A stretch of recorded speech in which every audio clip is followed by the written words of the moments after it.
Hello there. I'm Paul Irwin, Dean of the School of Public Health at the University of Alabama at Birmingham. I want to take a couple of minutes to talk with you about the book that my friend and colleague Dr. Susan Helm-Murtaugh and I have edited and that is now available. The book is entitled Leadership in Practice: Essentials for Public Health and Healthcare Leaders. Why did we take on this project, and why might you consider using this book in a course on leadership? There are many very good leadership texts available today, but the ones most commonly used in public health leadership courses are written by a single author with a perspective and voice that is singular as well. Moreover, these texts tend to focus on theory and include models of leadership that are not frequently observed in today's public health and healthcare settings. Our book is fundamentally different in two main ways. First, we have 28 chapter authors and co-authors, along with contributions from 14 more leaders. This includes many women and persons of color who are most often missing from other leadership texts. The voices and perspectives are rich with a wide array of lived experiences and expertise. Students will be able to see themselves in many of these contributors. Second, while the text does cover the basics of many leadership theories and models, its main focus is what the book title says: leadership in practice. What does systems thinking actually look like at the ground level? What does the situational approach to leadership look like during the response to Hurricane Katrina? How was adaptive leadership key to the pivoting of public health organizations and academic institutions during COVID? How have public health and healthcare leaders actually created effective messaging? These are the nitty-gritty, on-the-ground applications of leadership styles and approaches from the people who are doing it in real time.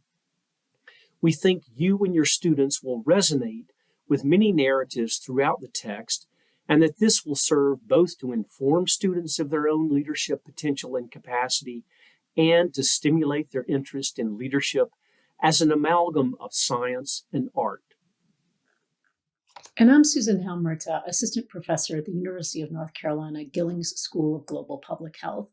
I've been teaching leadership in our executive, master's, and doctoral programs in public health and healthcare administration for more than a decade now. This text was written in direct response to our collective experience as instructors and to better meet the needs of our students. As Paul mentioned, the book is rooted in leadership models, but only those that have most resonated with our students as they seek to better prepare themselves to lead in the complex, unpredictable, and uncertain contexts in which they work. In addition, though, we cover important but often overlooked skills like effective dialogue, conflict management, moral courage, crisis leadership, mentoring, and talent management.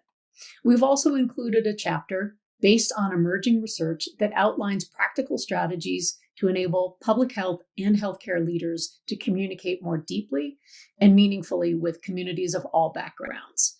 This is an essential skill in these politically turbulent and polarizing times. In terms of approach, the book focuses on developing leadership competencies through three primary mechanisms. One, building self-awareness through self-assessment and reflection. Two, enabling the practical application of new tools and techniques through relevant and often real-life case studies. And three, developing one's own unique and sustainable approach to leadership, a concept that we call the leadership framework.